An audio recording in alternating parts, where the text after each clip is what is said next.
And welcome back to JKLIVE here at Citizen Television, talking about housing, affordable housing. It's now the law, and the Principal Secretary for Housing and Urban Development, Charles Hinga, has been sitting here patiently for the last couple of hours, answering your questions. And I know you have so many more, as do we. But P.S., real quick, as we wind up, we'll talk about someone who tweeted and talked about demolitions. Yes. How is that? Is that happening in phases, and what happens to the occupants, and how does that work? Yeah, so we have some of the land where we are regenerating, like I told you, the Eastlands. And we're actually doing it in very humid. So you look at Starehe, okay? We had 330 units. And we compensated our people who lived on those estates. And we give them money for 2 years, okay, rental for 2 years, okay? 2 years straight? 2 years straight. And they departed, okay? And then I gave them a letter, I signed a letter, meaning that I bound myself to the promise that once those estates are regenerated, like in Starehe, we are going to have about 6,000 units from 3,000. They will get the first right, or the first right of refusal. Come down to Kibera, for example, in Soweto, where I'm doing 4,054 units, Jeff. I've got so many units across the country. But let me tell you about Soweto in Kibera. We went to them, and there you're dealing with two complicated cases, because that Kibera land is public land, it's government land. But you have got somebody who came and put up a structure. They're called structure owners. And then there is someone who is renting that structure, all right? You have got to solve for these two, both the structure owner and the tenant. Because if you come with kifua and say, structure owner, this structure is illegal, and then you tenant move, you will not be able to solve. So we sit down, we do an enumeration, okay, knowing who is what, and then we tell the structure owner, demolish your structure. Allow me to build a decent home, all right? And I'll give you 1 unit, okay? Of which you can rent it out, right? But you're gonna then you will repay me, right? Okay? So I have regularized you, okay? Because otherwise, before it was an irregular occupation. Yeah. But then the tenant also has the right to come and get another unit, right? So out of 12 acres, in Soweto B, I'm doing 54 units. What that does, Jeff, it allows me to go to C and D, Soweto, C and D. And if I build, say, 54 units, maybe 2,000 are for the people who left, including the structure owner. Then I can get another 2,000 that free up more land. So progressively over time, and you have the Governor Sakaja yesterday talk about that we can't be a first-class country with second-class citizens, okay? So over time, Kibera is going to disappear. It's all a factor of resources. So that is our model, okay? So you won't find a place where we are throwing people out, okay? We negotiate with them. And and there are legal instruments in which we bind ourselves. Okay. You said Kibera will be a thing of the past. What about Korogosho, about Madare, about Mukuru Kwanje, we have Ruben? Absolutely. So the Mukurus, I have great news. And I think on your news background, that was Muru Site. Yeah. We're very proud of that. So that's 55 acres public land. Then we are going to use it to decant the people in Kwa Ruben, Viwandani, and Kwa Jenga. So we will... and we have to do it systematically because we want to free land. So I'm putting up 15,000 units. 15,000 units, Jeff. Do you know 15,000 units, single dwelling units, how much land we are going to free up? So when they free up the land, I will go and redevelop it. Okay, so probably I have got 55 acres now. They'll probably free up maybe another 100, 200 acres. Okay, by me decanting them in the 55 acres. And then we will rebuild it, and then I bring more people. So again, that's how you free up. We have similar plans for Madare, for Korogosho, Kawangware, very different dichotomy because it is private land, that is a private slum. And even Mukuru is private slum. Okay, and Jeff, let me just say something. Because it's a very difficult job, by the way. Yeah. Because on one hand, now we have a responsibility of addressing the plight of this majority of our Kenyans who live in squalor. But most of the time we get money, say, from the World Bank. Right now, I'm running programs which are upgrading some of these slums because, as I said, they don't have water, they don't have sewer, they don't have roads.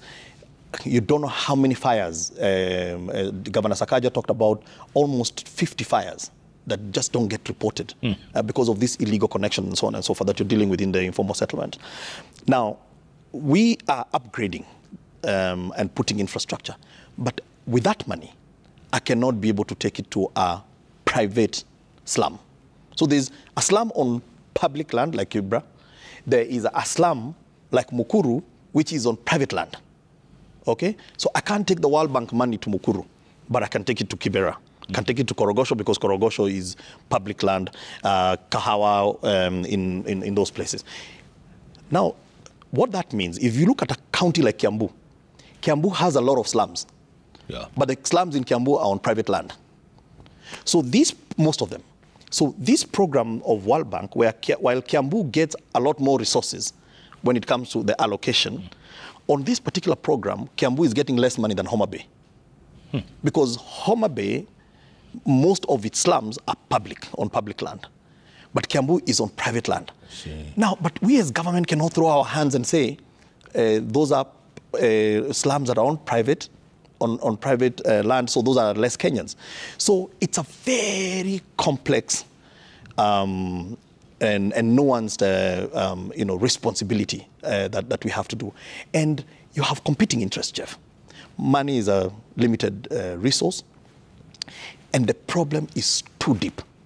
And so, therefore, it will take time because it took time to get us to where we are. And don't forget the cartels are still there. No, the cartels are still there. And they're not going away. The cartels are not going away, all right? And that's why I'm saying, so some of those, and I don't know whether cartels is the right word, slum lords or whatever they want to call them. So once you engage, because Jeff, the thing is you have to engage, okay? No.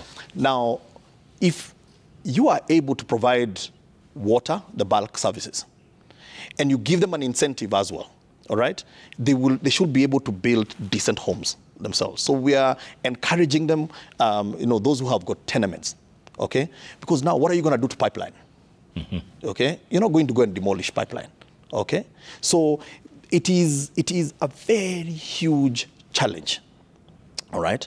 But you've got to start somewhere, Jeff, so that 60 years from now, I was somewhere today and I was saying, Jeff, that again, my favorite country is Singapore. They have a minister of 2050. They have a minister who is planning 2050. For us today, we are bogged down by today's issue, right? We're not thinking about tomorrow. We're not thinking about how do we replan our cities better. Jeff, Nairobi has a lot of traffic jam. What has been the solution to traffic jam for you, for example? All right, coming to Citizen, you have say 8 o'clock. You'll have to wake up at 4. Correct. Right? Yeah. Or for you to avoid the jam in the evening, you have to push more hours. Yeah. But is that how we solve the solution? Because you're saying, okay, fine, there is traffic, I will wake up early. No, we've got to start investing in ourselves. And Jeff, the other thing that we must do as a country is that we must stop glorifying mediocrity. We have to stop glorifying mediocrity. We must also stop, because this is a national conversation we're having, of electing leaders that are bankrupt of good ideas, and some of them that come in because it almost feels like there are leaders, I don't want to call them conmen, but Jeff, how do you go on a manifesto saying that you are going to solve the housing issue, and then you turn, all right? Yeah. So I think this conversation, we need to have it as Kenyans, because it's almost like you need to remain where you are so that in 2027, I can come and tell you how I'm going to be the Messiah to come and lift you out of poverty so that you can vote for me. So this is a great moment for this country, Jeff. All right?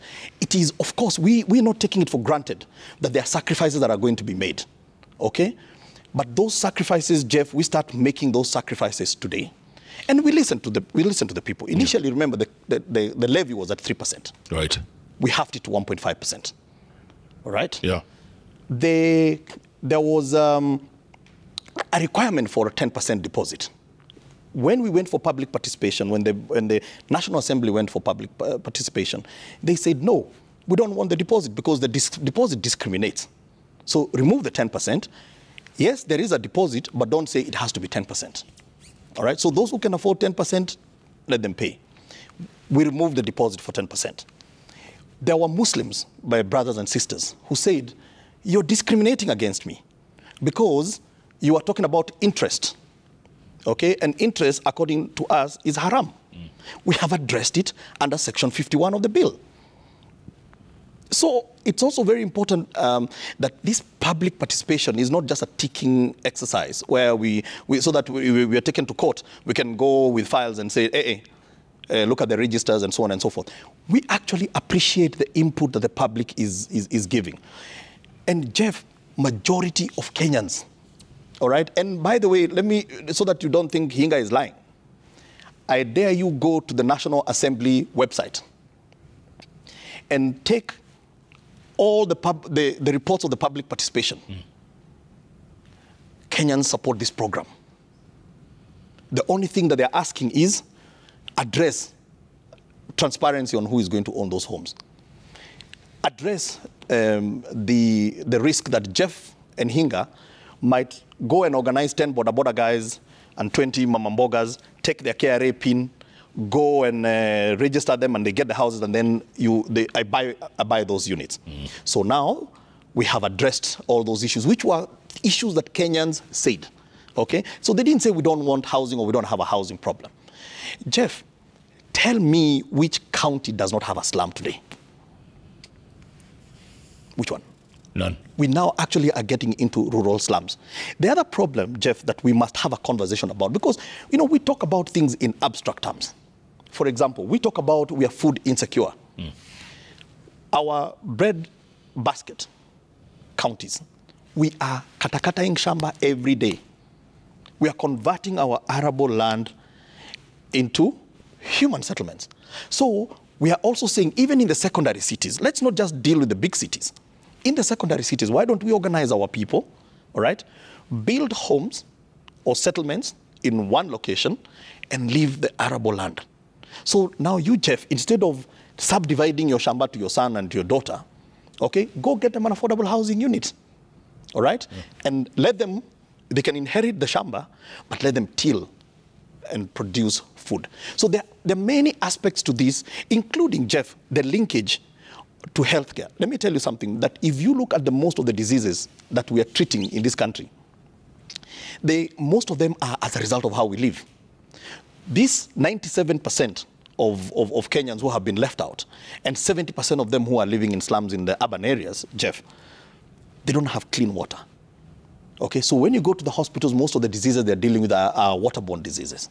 Okay, so by fixing the housing challenge or the human settlement challenge, what are we doing? We're not only dignifying the people, we're also dealing with healthcare issue. And the last one, Jeff, on this particular issue. And as you can tell, I'm very passionate about, because this is a very difficult job, and unless it is personal to you. Because behind this program, Jeff, there are faces, there are people. Okay? Most of them I'll never get to meet them.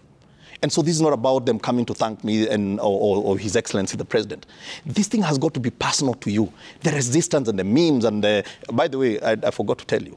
You should have asked me. My name is Charles Hinga, a.k.a. Keith Sweat. I thought I will find a keyboard as well, because you need me to give you a number, right? So there is a whole lot of negativity that comes in with such a progressive agenda, Jeff.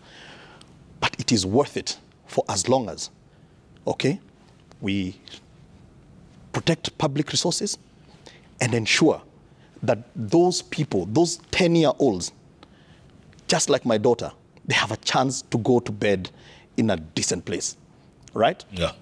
Jeff, we have women who are, if you saw yesterday, you know, we have women who we are encouraging to come into construction.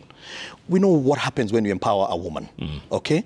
Jeff, we have got people living with disability. They will be, this bill has ring-fenced and prioritized certain marginalized people.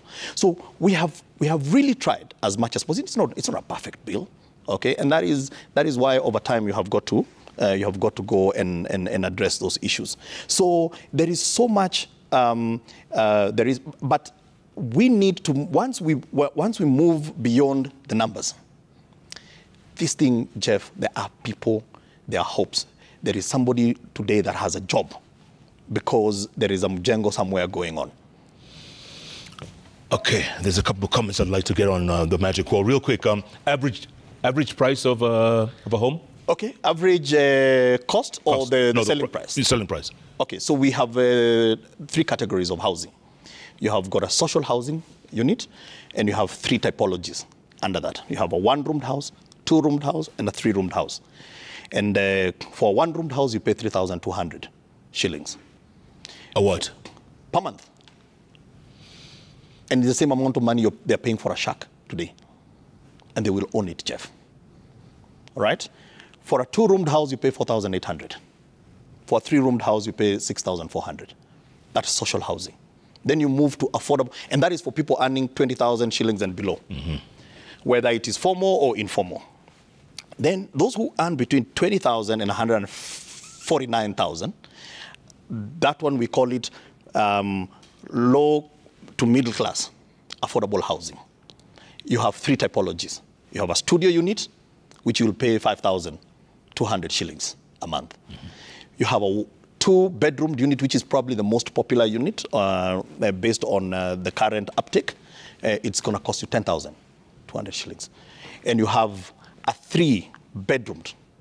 And Jeff, I'm talking about with toilets and you know, water, sanitation. Yeah, we're using part of the levy for that purpose. And Jeff, by the way, before I forget this, we're also doing social infrastructure. So we're building new schools. We are upgrading hospitals. Okay, we are making sure, like in Nairobi, Jeff. You ask us where do you have traffic jam? It's because our schools are on the western side, but majority of our people live in the eastlands. Okay, so you have to come from the eastlands to go to the western side, and then you have to come back to the CBD to work. So that's why we have perpetual jam. So we have the 3 in the affordable. You pay 5,000, 10,000, 15,000, and then now you have what we call affordable market units. Okay, that's for the 3%, you and I, and everybody else who is also contributing a levy. You have something in it for you there. All right. Now, so what is the difference? Bigger unit, you want master and suite, so you have better finishes and so on and so forth. Now, how do we do it, Jeff? Through this levy, the person who is in the social housing, they pay only 3% interest rate. Okay. You talked about mortgage at 20. Correct. Now, people joining the home ownership scheme don't have to pay 20 anymore. They pay 3% and it is fixed until you finish paying. All right? And that is, Jeff, that is what you find in the US market. And that is actually what made the subprime crisis. It saved the US even when they were going through the subprime because they had this long-term 30-year mortgage, which is what we have adopted as Kenya. If you're in the affordable housing bracket, you're paying 6%. Where are you going to get 6%? Unless you're a civil servant like me as Hinga. All right? The government is giving me a mortgage at 5%. So why will I be enjoying a mortgage at 5%, which is funded by taxpayers, but other Kenyans should be paying at 20%? All right, it's a fair conversation. And then for everybody else who's in the market, as I told you, it is 9%. 9%. Single digits. Single digits, all of it. Fixed. Yeah. Kabedeske, real quick, says, Bonapias, the more the government forces the housing bill to sell or to sale, the more mystery surrounds it. However, much that you mean well for those without homes, this project has no clear roadmap. There are many questions on final ownership. That's a conversation we must keep having. People don't quite understand. Absolutely, Jeff, and that's why I'm so glad that you've given us a platform, and because there's an answer to all this. One of the things that we don't do well as government is to communicate, or constant communication. Or maybe I think now that I've come on JKL, now all Kenyans know.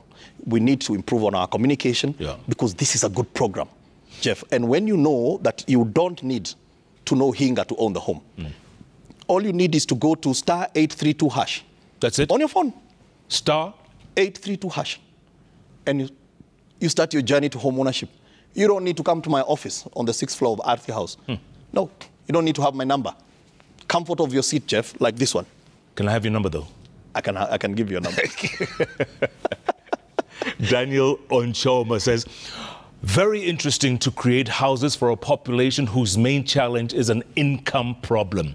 Kenyans don't have sustainable incomes, and the solution is not building houses. And so they get it right, and then they get it wrong at the end, Jeff. Okay? Yeah. Yes, so they diagnose the problem. Okay? Yes. We have, as I told you, they have an income disparity.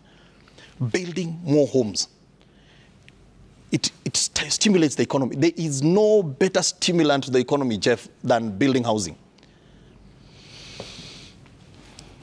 Amuka's Fred says, I fully support Affordable Housing Act implementation because it's for all our national good. It's for our national good. In future, we will thank HE President Ruto. And let me tell you what the president, he shocked us one day. Because obviously, we who are in government want us to continue being in government for the 2 terms. And so there were, people who went to see the president and said, look, this thing is very unpopular.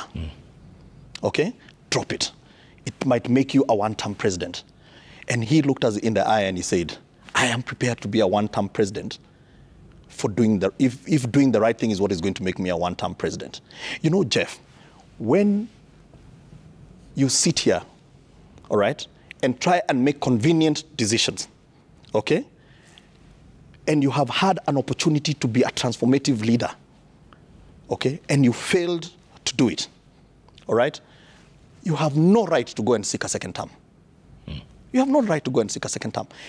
Me as Hinga, if I cannot be able even to dent these numbers that are astronomical, Jeff, 7-8 million people who are in the slums, if I cannot even be able to start solving that problem, I have no business being in government. Okay? Yeah. I might as well go back to Joburg during our days and just play some round of golf. But up here, someone once said, be careful what you wish for, because you may just get it. What, like being going back to play golf? But you're up to the task. Jeff, I'm up to the task. It's as I said, it's a difficult job. I mean, when I came in 2018, I was a fairly young-looking man. Now I'm all grayed up. I sweat. Although someone said sweating is biblical, so I think it's okay. I'm comfortable in because it says out of the sweat of your brow you shall eat. So I'm earning my keep, Jeff. You are. But I'm a very driven person. I'm a very focused person. And it is because it is the right thing to do. Jeff, I'm going to finish by saying I was born in an informal settlement in Nakuru. I was born in Bondeni, and then I grew up in Kwaronda and Kaptembwa. Okay?